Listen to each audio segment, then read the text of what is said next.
to another quick and dirty overview with Illuminati lights and strobes. Today in front of us we got the AD600BM on the cutting board. We're going to go through a couple of things here before we put it up on a light stand to go through the rest. So meanwhile we'll just start with just a general overview of what you can find here.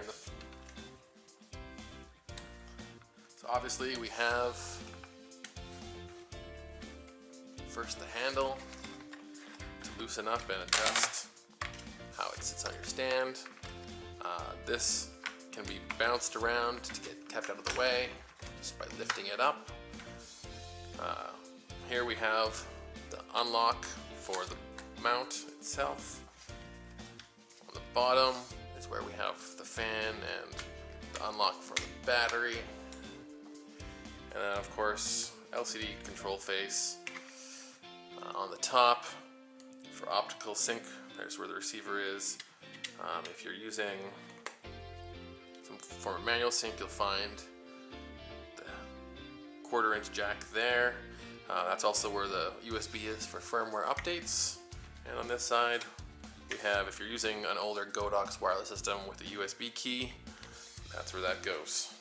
Alright, let's get this put up on a stand. Right now we've got it on a light stand, so let's go through all the rest of the buttons. By default, of course, the jog dial here changes power levels with the selection button in between. Our group button selects between A, B, C, D, or E, and if we hold it down, allows us to now change the channel all the way up to 32. I'm going to leave it on channel 8.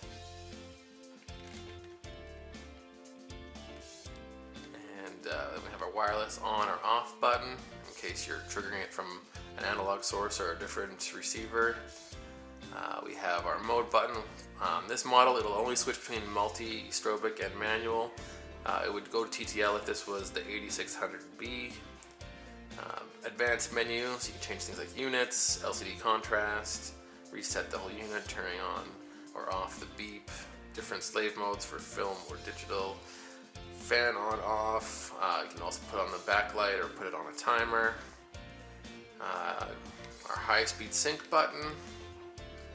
We've got our modeling light with 3 different power levels before it turns off. We have our testifier, and of course on and off. Because of the nature of this light, it is essentially always in slave mode here of some kind. So really it just comes down to controlling it from whatever you're triggering it from. For us today, we're going to trigger with the Godox X1TS for Sony. We'll just turn it on here. Really the only setup you need to make sure is that this is on the same channel as the unit itself. And of course remembering which group you've assigned it to. So in this case, we are on A. Let's just do a test fire. You'll notice after the first synchronizing or test fire, we got an S here saying it's with the Sony. If you're using a Canon or Nikon unit, of course, it would display C or N. Of course, from the remote, this thing is capable of being controlled. So right now, you will see the power levels increasing remotely here. With the